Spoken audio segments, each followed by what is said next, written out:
All right. Hello, coffee makers, not coffee takers. He is the master of cyber farms, Alfredo Benas Jr., and I, the people's chief, Dr. Joseph J. Miller Jr., and we're your hosts for the Cyber Coffee Hour. Now, the Cyber Coffee Hour originates from Mount Vernon, New York, and we're excited to hear the experiences and stories of our incredible guests. Our mission is to share knowledge, deepen understanding, and foster a sense of community in the vast realm of cyberspace. Now, for today's show, we'll have a coffee chat with application security lead Clint Kehr. With nearly 2 decades in cybersecurity, law enforcement, and intelligence, Clint Kehr has developed a results-driven approach to securing critical infrastructure. His journey spans from conducting dark web investigations as a federal agent to building penetration testing teams in finance. He's passionate about driving meaningful change in application security. As a senior manager, Clint led a team of security professionals who identified and fixed web application and network vulnerabilities. He also created an internal offensive security academy, training developers on secure coding and promoting a shift left security approach. Outside his corporate work, Clint is a senior instructor and subject matter expert at Cybrary, developing advanced training materials and hands on labs. This keeps him at the edge of emerging threats while helping others grow. His credentials include CISSP, OSCP, AWS Solutions Architect, and several GIAC certifications, giving him a well-rounded skill set to tackle today's security challenges. Clint remains committed to continuous learning and leadership in cybersecurity. Clint Kehr, welcome to the Cyber Coffee Hour. Thanks, Dr. Joseph. I appreciate it. Al, good to see you. Good to see you, bud. So awesome. So no, I know we had a getting some work and getting schedules to align and everything like that. So we're definitely happy to have you on. But as we always like to do, just do a quick check in to see how everyone's been doing up to this point. So I'll start with you, Clint. Just how you been? How things been going on as of late? Things have been going well. As you read my bio, I'm involved in quite a few things now. I am a lead application security consultant right now, and I can't really talk about what I do. As you said, I've been in intelligence and law enforcement. I'm kind of in that path a bit now. Also, I'm very big into mentorship and helping others, which I think is really big in this field, especially nowadays with so many people wanting to get into cybersecurity, so many people in cybersecurity who have been laid off or want to jump into something else. It's almost a job in and of itself, kind of finding what you like and what other areas that you want to move into, just because the field is so vast. There's so many different things that you can do in cybersecurity, and I mean, you could spend a lifetime doing so many different things just in cybersecurity. No, and I think that's important too, as you mentioned. That's definitely important, given the current climate. I don't want to go delve too much into it, but I mean, if you know, you know. So, just given the current climate, especially within the federal workforce right now, and even the private sector, because it does kind of trickle down. So it's not just solely Oh yeah. within the federal, it does have a trickle down effect. So yeah, again, if you've been paying attention, watching the news, we don't want to really delve into that, but yeah, people are hurting, and some folks, I think, would definitely appreciate having that a mentorship, that one on one.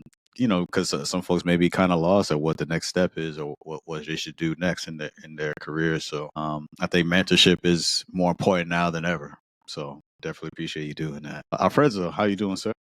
Well, yeah, first, yeah, 100%. I want to agree. In these times, you're gonna want a mentor, guide, shepherd through all of this chaos. You're gonna, and especially to your point, Dr. Joseph, it also does affect the private sector. So you're gonna need people to guide that lifetime career, to Clint's point, through this adversity and through the muddy waters. Other than that, let's see. How have I been doing? I'm running the gauntlet too. I'm involved in a lot. That's all I can say. I'm trying to keep my lights on. Working back on the nature grind. The season's coming back in, so I am pursuing another nature certificate. So I'll explain more of that as the season comes in. Which also, I was sick at top of the season. I got really sick. I don't know if it was the flu or whatever, but I was ready to get back in the yard. Ready. I saw the lilies come up, and all of a sudden I'm coughing and stuff. So I had to recover from that. And then as soon as I started getting better, I went back into night kind of sessions, meetup classes for master naturalist. So I'm pursuing that right now inside the desk. And then a number of other activities, training and trying to figure out how to skill up going into the spring and summertime. Particularly like we just talked about, anytime I see the climate change like this, it's recession mode for me, unfortunately. I want to get certificates. I want to train people. I want to be trained. So I'm going into the spring season with that mentality. No, yeah. Well, and yes, this the changing of the temperature outside will have an adverse effect on many folks, especially if you already suffer from allergies already. It's not a great time right now, but glad to hear that you're definitely on the mend, and kind of keeping it at a hustle mode, and pursuing those different things. So like for me, it's as I mentioned earlier, just just dealing with the ramifications of what's been going on as of late. It's been busy. I'll just kind of leave it at that. But outside of that, yeah, just studying, just staying trained up. Still pursuing my CISSP, so we're gonna get that by the summer as a retake. Those as I've shared, fell short last month, like early last month. So yeah, we're gonna retake that part of the summer. Just really, and I think also too, one thing I learned from that experience is to just really take the time to make sure that really take it domain by domain, really make sure you have it down pat, as opposed to, and kind of reserve the comprehensive practice exams towards the end where you tie it all in together. But I think we're really focusing on understanding each domain as you go on. That's something I just learned just from just going through it. So hopefully that see a more favorable outcome next time. One thing too, I forgot. I also ran the gauntlet with the other side of the firewall before I got sick, so I want to shout out them. We spent a week together going through their series of podcasts as well. So shout out to the other side of the firewall. I just forgot about that as well. But it's been busy. I'll say to your point, it's taking it domain by domain for everything, Mm-hmm. not just the exams. Right. All right, Clint. Yeah. So first question for you. So you've had a fascinating journey from a federal agent conducting dark web investigations to lead in penetration test teams in finance. What was the most surprising transition from law enforcement to the corporate cybersecurity world? I guess the communication is kind of the biggest thing. And I talk to those who have transitioned from law enforcement and the military into corporate life. There's a bit of finesse that you have to have in your communication style. In the military and law enforcement, the communication is very direct, and at times it has to be, right? Because you're in very high intensity situations. Hopefully you're not in those types of situations in the private sector. Things have gone kind of bad if that happens. But there's a bit of nuance to how you communicate, and especially when you move up, and that's a big thing. You talk about soft skills and technical skills.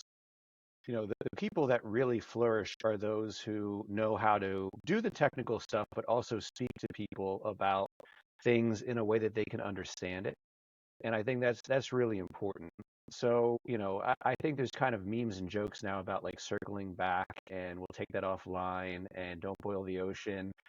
But like in the military where you have all those three-letter acronyms and all those different sayings, it's all BAU, right, Al? God, I said it. I did it. There's definitely, I knew I'd get you with that one. There's definitely acronyms that you have to learn in the private sector too. So really that's what, I would tell to those transitioning from military and law enforcement into this world, the cybersecurity world is, being direct is not, kind of focus on like, hey Al, hope all is well, hope family's doing good. How was your weekend? And then go directly into, or I should say, don't go directly into what you're asking. There's a bit of lead up to that I wasn't used to at first. I'd just be like, how's this going? What are you doing with that?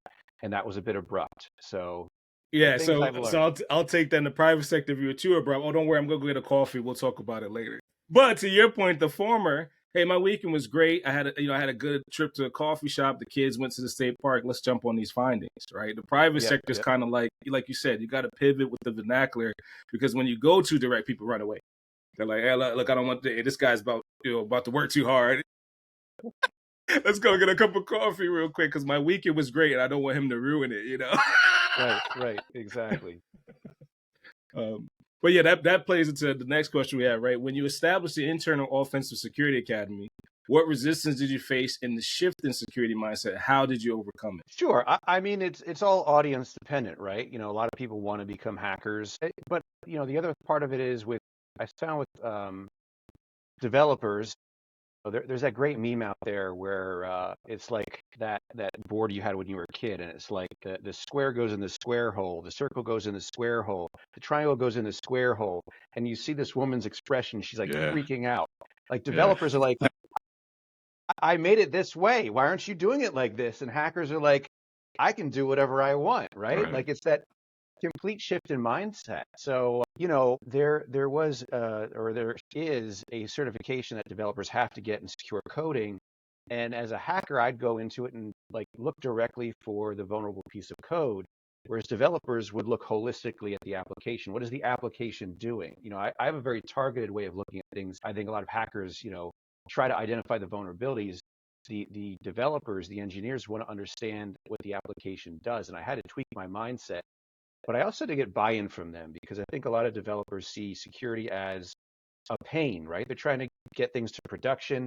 They're trying to get things out the door as fast as they can. If they have to fix bugs in the process, if you hold up, things going into production, then, you're against them. So really, to borrow an old military slogan, you got to win hearts and minds, right? Nah.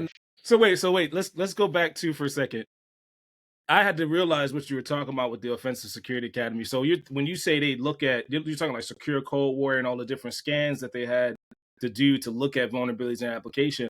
Most of the time, if I can recall correctly, there was a mindset that security was very obscure and telling me my application was legacy. So I remember a lot of times people did not like to hear, oh, there's tech debt and then there's legacy components in their application. So how did you get the buy-in? How did you get the buy-in when that is, like you said, to your point, they look at us like gatekeepers. They look at us like someone stopping their code from going to production.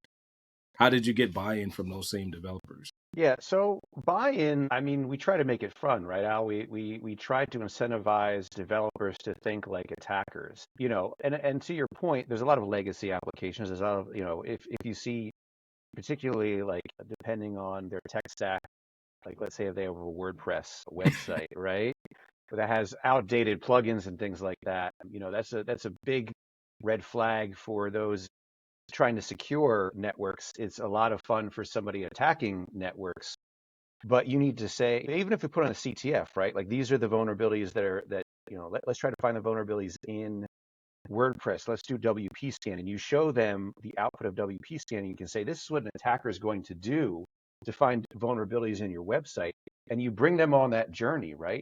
And they see how fun it is or how easy or how hard it is, depending on how secure their website is. You try to bring them along with you so they understand that, when they do cross-site scripting or SQL injection, and then they understand, right? They understand what the consequences are of you being able to do a SQL injection and dump the whole database, and it's like, okay, well, this is why we tell you not to store passwords in the clear, because I can dump your whole, database with usernames and passwords. So, defense in depth. I'm going to throw the buzzwords in there, but I think that was the big thing, is kind of bring them on that journey, specifically with the platforms that we use. You could put them in the shoes of an attacker, and they could understand, what you, as a hacker, and I don't use hacker as a bad thing. I think a lot of people, yeah. You can say ethical hacker. Hacker's just somebody, if you look at the derivation of hacker, it's just somebody who's like curious about technology and has a Right. knack for it. So you bring them on that journey, and you make them as curious as you are about, understanding the technology and breaking the technology and then safeguarding the technology. Nice. So we spilled a little bit of the coffee, but we're going to try to bring it back to the CTF a little later in the show. But so based on your extensive experience, what emerging threat vectors do you believe most organizations are dangerously unprepared for right now? I wanted to say something, but I'm gonna let you go first. Well, we just talked about legacy. Now let's talk about the latest and greatest things, right? Let's talk Right. about AI. Let's talk about DeepSeek. I mean, I think that's what we're talking about is with developers trying to do the latest and greatest. You talk about organizations hearing about, shiny things, cloud. Everyone wants to go all in cloud. Everyone wants to go all in with AI. What are the consequences of that? Do we really know? There's a lot of knee-jerk reaction to things. If you hear about some AI model in a foreign country that does better than a domestic product, people are going to jump to it. But do they think about security consequences? Do they understand where that data is going? as security practitioners, of course, we get very nervous about it. But those who just hear about it go, wow, this thing's really cool. Let me try it out.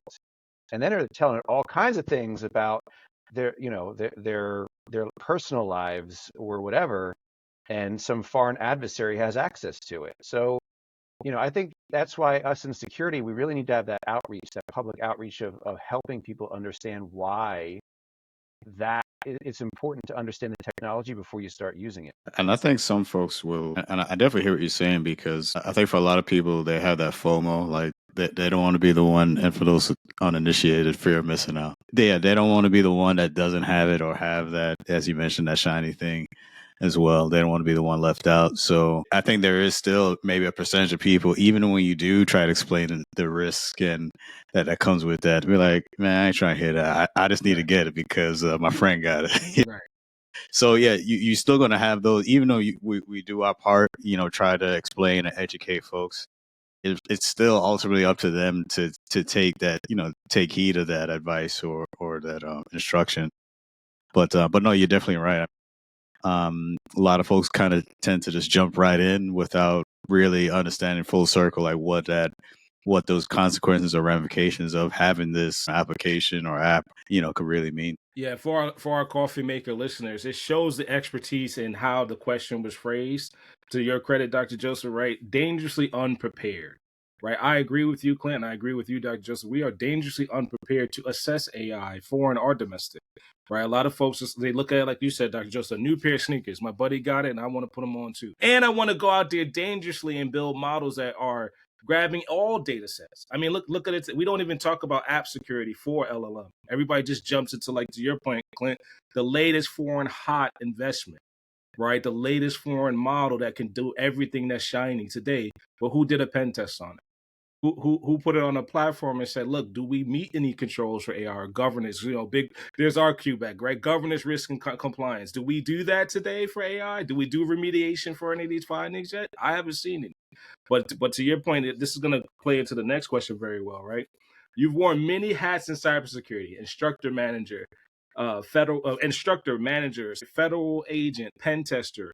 Which role has given you the most valuable perspective in industry, and why? Yeah, I mean, my beginnings were in the federal government, and I mean, really, my feet were thrown to the fire with the dark web. That is, I don't know if it's as big as it used to be, and of course, I'm kind of out of that world, but I found myself quickly having to understand how it worked and having to explain to people, what it was, and that was because one, we were operating on it from a law enforcement perspective, and people are. And of course, when you're in law enforcement, you have to build a case, you have to understand how investigations work, how digital evidence works. That's an important thing. But then I found myself having to explain things to parents because unfortunately, the things that are being sold on dark market websites result in people dying. And it's very sad and very horrible that happens. One of the greatest moments that I had was helping in Park City, Utah, with an investigation there, try to identify the vendor for, that unfortunately, these two teens passed away from these narcotics that they purchased. But, law enforcement has gotten better in this realm. It's always a cat and mouse game. It's always, seeing what technology that bad actors can use and how law enforcement can catch them. At the end of the day, there's been a lot of success from law enforcement in identifying who these people are. So, I guess I go back to that, and that started my curiosity and my passion for more of the offensive security thing. I mean, honestly, I wanted to be a hacker, undercover hacker. You hear about like ATF agents like doing undercover operations with biker gangs. Like I wanted to be like the undercover hacker, but There you go. yeah. So I mean, what I sold was not like malware, but I definitely wanted to go in that direction. That's a big reason why I did end up leaving law enforcement, was because the agency that I was in didn't do hacking investigations. I kind of got as far as where I could there, and I'm like, well, let me take the risk and let me jump both feet into. I jumped into cyber threat intelligence after that on dark web stuff, but eventually got my OSCP and showed I was technical and moved into more technical roles. But really, I have to credit it back to that law enforcement experience. And so that was the pivotal role that made you jump feet first into what you're doing today. Exactly. Yeah, and I think, that's kind of that cool thing, right? Like hacking things, pen testing, red teaming. Like that's where a lot of people want to go. But I mean, we talked about that in the beginning of the show is there's so many roles out there. And Al, you touched on GRC, right? Maybe not a lot of people are interested in, the governance, risk, and compliance aspect of cybersecurity, but that's where our guardrails are, right? That's where we stay safe. So it's Right. cool to break things, but it's also very important to have all these other roles that safeguard organizations and people within the organizations. For our limited experience too, there is a pivot from GRC, and I squabble with folks all the time. You're keeping not only your organization safe, but the operators that are doing remediation, that are seeing some of the intelligence feeds that other stakeholders aren't supposed to be privy to. So I think that is kind of like, if you want to go from that role to SOC to threat intelligence, you should start understanding how to keep other folks safe and other people's information and intelligence safe. And then that's the remediation. That's like the finding, right? Like if you don't want the findings getting out there in the street, you expose your red team, you expose the intel. So you want to kind of pivot from that GRC mindset to what you want to do later in cybersecurity for sure. So, if you could advise cybersecurity professionals just starting their careers today, what crucial skill or mindset would you tell them to develop that might not be obvious? That's a Don't good give question. up. The job market's really tough right now. Dr. Joseph, you touched on this earlier, and there's certain things that I know we don't want to delve into, but it is a tough job market. It is very tough for people coming right out of college. It's hard for people who have experience and find that they have to get a new job, whether they want to or not. Networking and supporting each other and mentoring is really important. And that's why, people will hit me up from Carnegie Mellon, where I went to school. We have a website, and I'll do the best I can to advise them. Some people come to you and they want a job, and it's like, well, maybe I can offer you a job, maybe I can't, but let me give you my advice in how to get through this job market. The other thing is, and this is a pen test thing, is don't be afraid of failure. And Dr. Joseph, you touched on that too with CISSP, right? You can't be afraid to fail. If you are afraid to fail, you're not going to do well in this career field, because I think all of us are used to failing, and ultimately we have the grit to keep going and to succeed. And that's what people need to have. If you really want to get into this career field, it might take, 10, 20, 100, 1,000 applications and you getting lucky. So, you might look at my background and say, wow, this guy has degrees, he has certifications, he has experience, but I found it difficult, as well to navigate this job market, to find where not get the rejection emails. It happens to all of us. So try not to take it personally and just keep going and keep networking and keep looking for mentors. I would just add on to that to say that I think failure is part of the journey. Yeah, so if you're avoiding failure, you're really stunning your growth. And it's not so much to say just to fail. There's a strategic part of that. So when you do fail, get understanding why you failed, and then take those corrective steps so that the next time you continue to get better and better and improve to a way that failure now will turn to a success. So again, and that's why I say failure is part of the journey, because we all going to encounter it at some point of our lives, at some point of our journey. We just have to know how to best manage it and use it for our advantage and not let it defeat us. 100%. I'll speak up too. Not to dwell in it. So I like what you said, to have the grit, have the determination to fail. So the other two creepers in the room, uncertainty and doubt, don't take over your career. Because if you stay too long and dwell in the fear, and you're like, man, I failed the security plus, man, I failed the CISSP, you're gonna get stagnant, not wanting to try again. And then also you'll notice it in your job applications, right? Everybody has those certifications. You don't want to be uncertain where you will fit in. Right. And then you don't want to doubt that you don't fit into this industry. So, in your point too, Dr. Joseph, you want to accept the failure, don't dwell too long in it, and recover and move forward. Right. So, recover from it. Say, I'm going to go in just a little bit harder studying. I'm going to put more applications in. I'm going to talk to more people, to your point, Clint. Like, you want to network to see who else has failed. Because we're not all professionals day one, right? We have to take that L, move on, and then dig in to say, all right, somebody else is going to go through this the same way I did, or worse. And if you don't show up, you can't advise that person how to move forward. So I agree. I definitely want to just put that out there. And that comes with the mentorship that we mentioned as well. Pair it with somebody that has failed security plus 3 times. Yeah. Somebody that has failed the CISSP, somebody that has got 100 applications turned down. Because we're going to need those folks to show up in these difficult times as well. Yeah, I remember, the first cert I took was CEH, which, there's opinions on that from a pen tester perspective, but I barely passed it.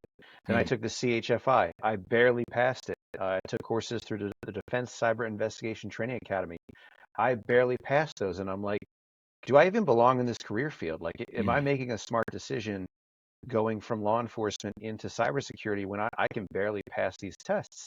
So if I would have given up in the beginning, then I wouldn't be, I wouldn't have done the things I've done and hopefully continue doing the things that I'm doing if I would have given up in the beginning. We have application security lead Clint Kehr here on the Cyber Coffee Hour, part of the Alive Podcast Network. We're going to shift gears a bit as we always do here. Just delve into a little bit more questions, but also learn a bit more on the personal side of Clint, what he likes to do for fun and stuff like that. So we'll get into that before we wrap up. So first, Clint, in your estimation, what are the most significant emerging threats in cybersecurity today, and how should organizations prepare for them? Sure. And I think we touched on this a bit earlier with evolving technology and understanding that technology.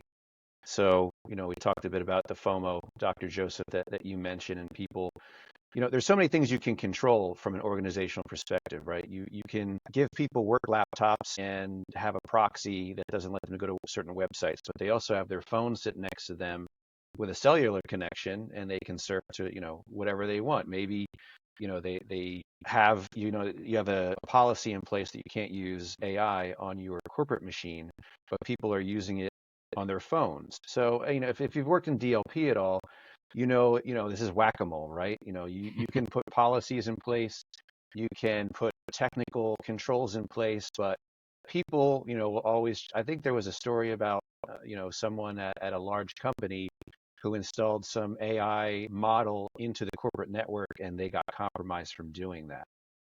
So, yeah, I just read about that today. I don't know if you know who I'm talking about. I know who yeah. you're talking about. We covered it on another podcast too, but yeah, I know who you're talking about. And I know the company. I think I have an idea of the company you're mentioning, but it's still pretty much out there on the internet. So Yeah, absolutely. So, there's always that danger. There's always that danger of this shiny object and people installing things they shouldn't. But yeah, I mean, technology is definitely emerging. The things that I learned about in pen testing, even 5 years ago are different. We weren't looking at cloud technology. We weren't looking at instance metadata service at all. And now instance metadata service has become a very hot button topic, depending on what organizations we're talking about using that technology and being compromised and accounts being compromised because they don't understand that technology. So, there's always that give and take between, growing at scale and moving with technology, but also, making sure you're safe and secure, which slows you down. So I don't know what the balance is, but if you can find that balance, you're going to be very well off. What was the first piece of technology that sparked your interest in cybersecurity? The first piece of technology, I mean, Raspberry Pis have been interesting to me because, here's this little computer that you can basically install all kinds of things on it. You can put Kali Linux on it. When I was just learning about hacking, I'm like, what is Kali? And you can install it on a Raspberry Pi or on a thumb drive and boot it up. Now I have a couple Raspberry Pis in my home network. One is AdGuard, and the other one's Honey Pi. So, just messing around with that. So I like the IoT things. You can go down a rabbit hole with IoT, but I guess the Raspberry Pis are the other thing is I want to like install the old school NES games and saw you could do that with a Raspberry Pi. So I like old school. I like my old school Nintendo. So my old school Nintendo games. I actually have like the actual console my son and I play. So yeah. Oh, that's you awesome, do. man. You repurposed it? Yeah. I mean, we still play it on the big screen. So I still have all my, my wife gets angry because, I don't like to throw things. So I have a buddy that also repurposed his NES for his kiddos. He had to resolder the chip that was on there to repurpose it and reuse it so his kids could see the original and we might have him on the show too, but I'll link the points. He resoldered and repurposed the board so his kiddos could play the first, the original NES the way we got it growing up. So I think that's cool that you did that, because it's nothing that beats that, console sound effects wise either. Man, that's bringing back memories, man. Like growing up, yeah, my brother and I we're playing on Nintendo, Super Nintendo, try and beat Bowser, on Super Mario. No, that's awesome, man. Right. So, in addition to that, we did touch on it earlier. What key challenges have you faced on your journey to success? And we want to pivot to say too, how did you overcome the challenges, and how would you advise folks to overcome them today? Yeah, and I think we talked about that failure piece a bit, and not giving up despite failure. I mean, I remember nights taking, OSCP.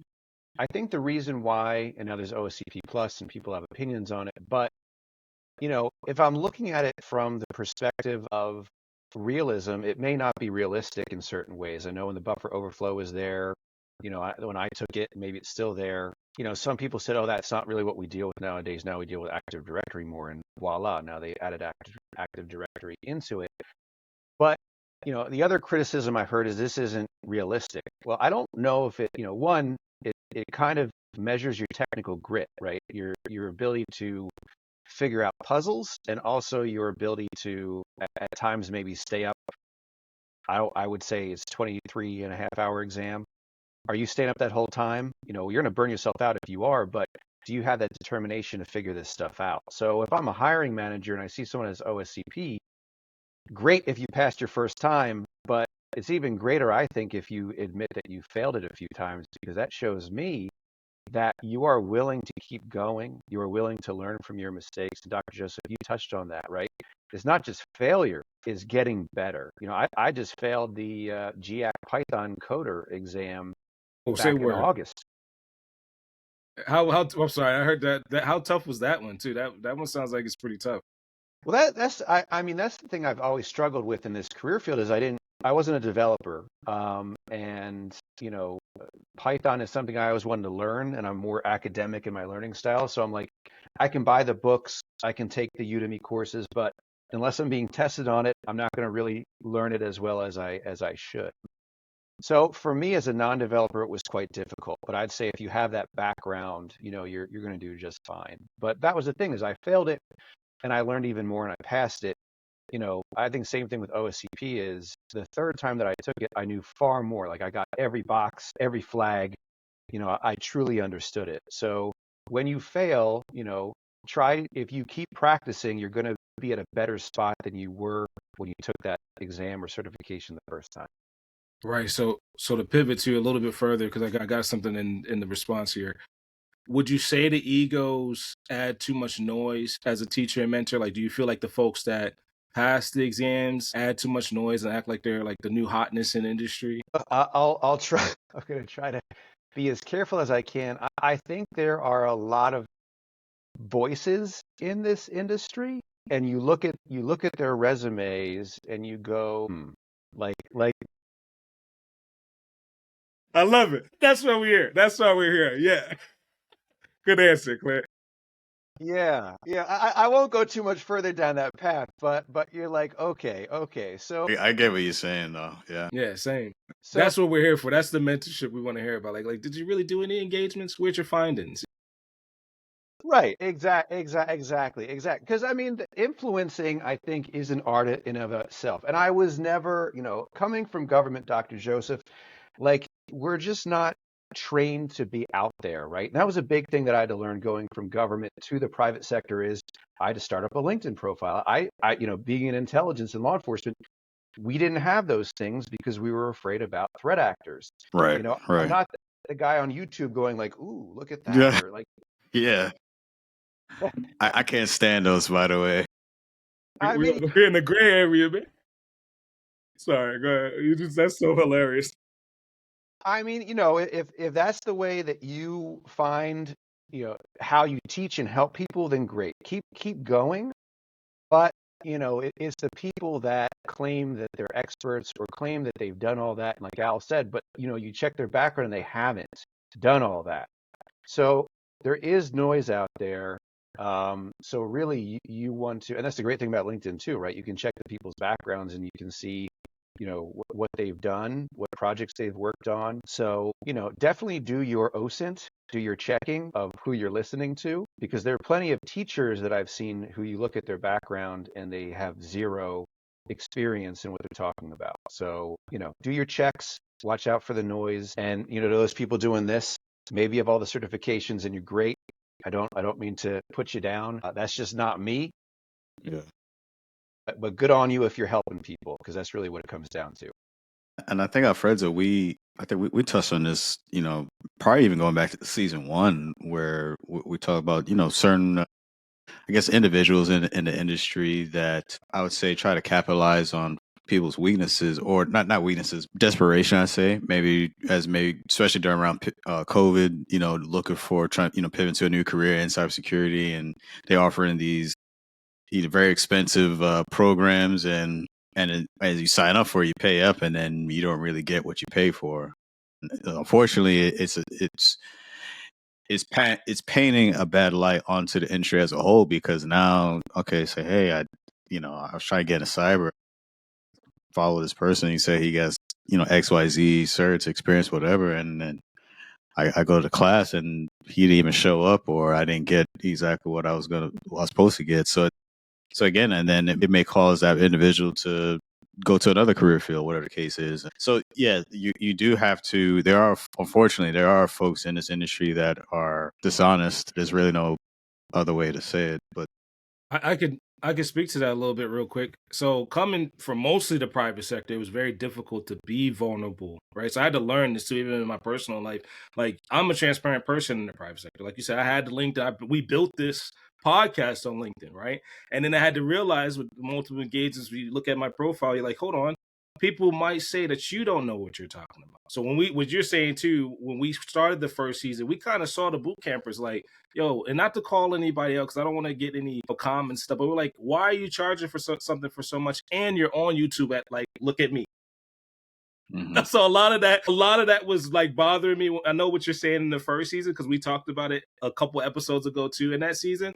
But the other thing that was bothering me is, why don't you see us show up and look at us as mentors in this industry? So I remember we talked about that, because you're right. The folks that are coming to this industry, they're vulnerable, they're eager to contribute to the industry, and then they pay $5,000 for some boot camp of a person that's not in this industry, not contributing. So that was a very, and we're going to be very careful, but we were navigating that ocean of influence. I think we said something like sphere of influence or ocean of influence, where these folks were failing exams and still not coming into cyber because of previous, they thought that was the way to go, right? They thought because this person is prominent on YouTube, because this person is charging for this private sector engagement, let's just be real, and they didn't pass, well, I can't make it into cybersecurity because this person didn't accredit me, or this person said, this is what I need to do to get in this industry. So I remember what you're saying in our first season, we wanted to debunk that from the beginning.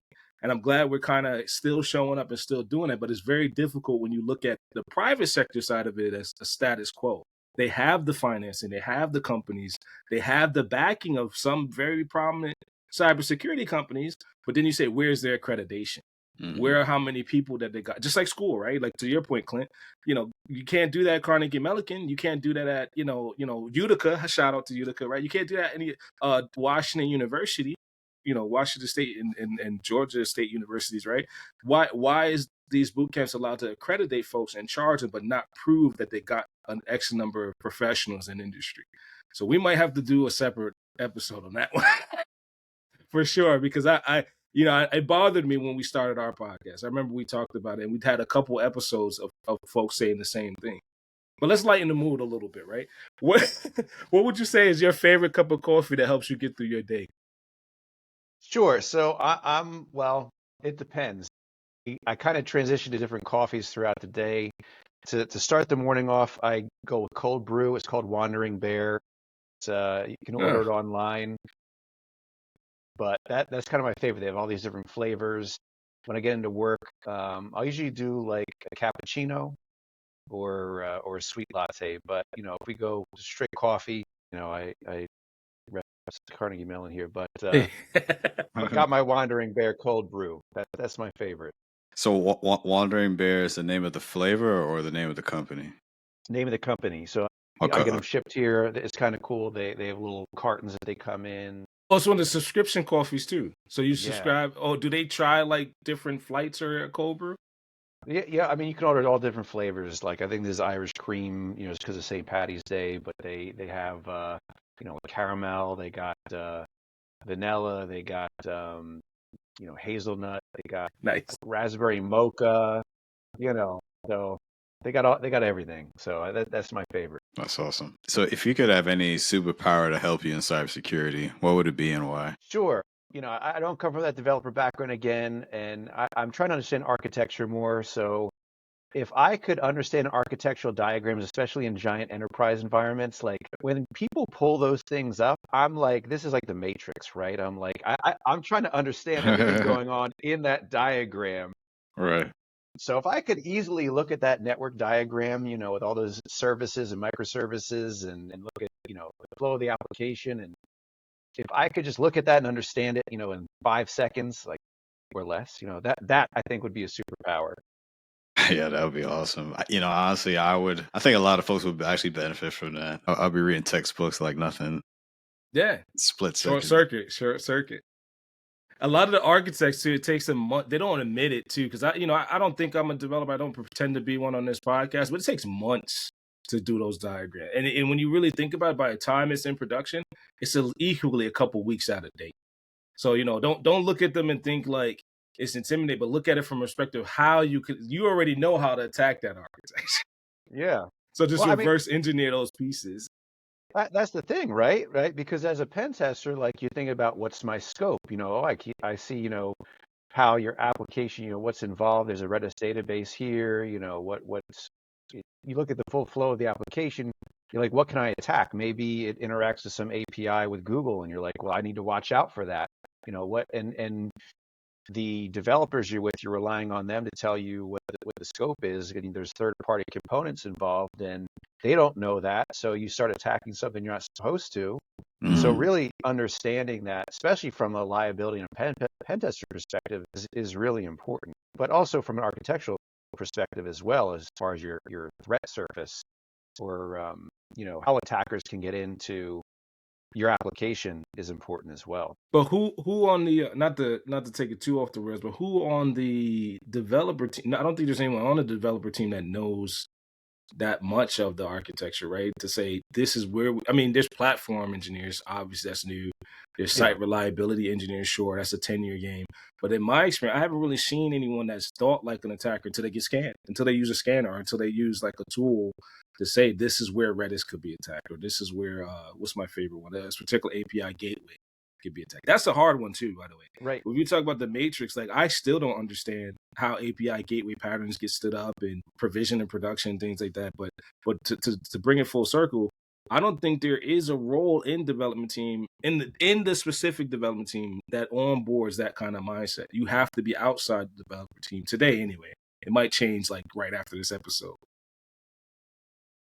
I mean, that's why you got your AppSec engineers, right? And that's why Right. you have your security architects, which is something I'm pretty interested in. You bring these people in, and we use shift left, right? You bring these people in as far left in the process as possible to help the developers think about security from the very beginning of them.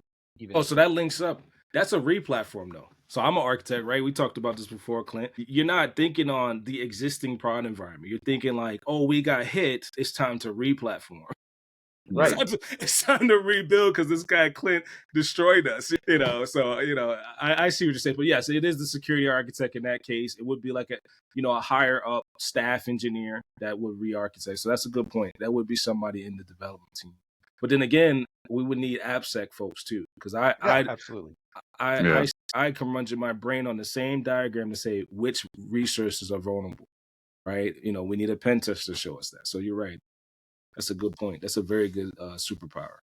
Mm-hmm. So last question for you, Clint. So are there any hobbies, interests, just pretty much like what you like to do outside of work where you're not thinking about cybersecurity? Yeah, I mean, as the weather gets nicer, I'm really into football, and of course, go Birds from Philly. Oh, man. Sorry, Dr. Joseph. How do we get him on the show? Let's revisit that postseason. But I actually like going up to Philly, when I can. My dad comes into town. I'm from Philly originally, but my parents moved out of town. But we end up going to one game a season. But also here in DC, there's the DC Defenders, who are like I guess you could call them like the minor league football team. I just got a season season tickets for my son. Yeah, so we're going to be going to those games. Try to see movies. Big Marvel fan, Captain America fan, and I know that movie just came out. Nice. It just came out. It's been so windy in this area, and we were watching it right when, I don't want to give anything away, but like Red Hulk comes out, and the screen turned bright red, and we thought it was part of the movie or part of the experience because of IMAX. Well, the wind had like knocked the power out Oh somewhere, no! Snap. Oh and we no! missed the end. We missed the end, so I Are you still haven't kidding seen the me? ending of that man. movie. Did they give you a Yeah, refund? yeah. Okay, at least they did the right Wow. thing. Yeah. Dang. Jeez. But I got to see the ending of that movie because it was good. It was really good. Yeah. Nice. Yeah, huge Marvel fans too. I want to definitely check it out. So, speaking with the football, did you go out? Actually, you should be thanking me because we gave you Saquon. You did MVP. That's But right. but did you go to the parade, the Super Bowl parade? No, I didn't. I heard from some folks in Philly, some friends that depending on where you were, you actually got to see them. They had it was on a Friday. It just snowed, I think, here in DC or something, maybe a few days prior. I I think can't so. Yeah. remember. But I was like, I'll just catch it. My son wanted to take the day off of school and go see it, but unfortunately, It's one of those things. I think to me as a sports fan, you definitely have to take advantage of, especially as a New York fan, because we haven't seen winning in a long time. Let me tell you right now. Hey, the day that the New York Knicks win the championship, I'm taking off work. I'm going to the parade. I'm going to be in New York. Motorcade out. Hey, the last time the Knicks won a championship was in the '70s, man. So Right. I mean, You might see my brother out there too. He said the same thing. so if they win, man, I gotta go. I'm sorry, I gotta take off. I gotta go. Yep. I never know what's gonna happen again. But Clint, man, this has been absolutely great. Awesome to have you on the show. And as we wrap things up, anything you want to share with our listeners before we go? Yeah, I mean, thanks so much for having me, Dr. Joseph and Al. Al and I have known each other for a while, and as we talked about in the beginning of the show, this is a tough time, right? This is a tough time for folks in the industry. Just be kind to each other, help people where you can. Let's all stick together. They say there's more cybersecurity jobs out there. There's different opinions on that, but just go out there. I'm a big fan of the movie Groundhog Day. If you've seen it, the people who have worked for me or have worked with me know I'm a big fan of that movie because ultimately at the end of the day, you just want to be a good person and you just want to help each other. And that's what we need right now. We're all fighting the same fight against the same adversaries. So, ultimately, no matter where you are, public, private sector, let's help each other as best we can. Yeah, 100%. No, thank you for that. And thank you for those for joining us for another episode of the Cyber Coffee Hour, part of the Alive Podcast Network. If you enjoyed this episode, explore more engaging content in the Alive Podcast Network app. By supporting this podcast and nearly 100 other Black hosted shows, you can enjoy ad-free listening while contributing to a diverse range of voices in the podcasting space. We appreciate your support and look forward to sharing more insightful conversations with you in our next episode. So until then, keep brewing those ideas and stay curious about cybersecurity. All right, that's it. It's a wrap. We out of here. Peace.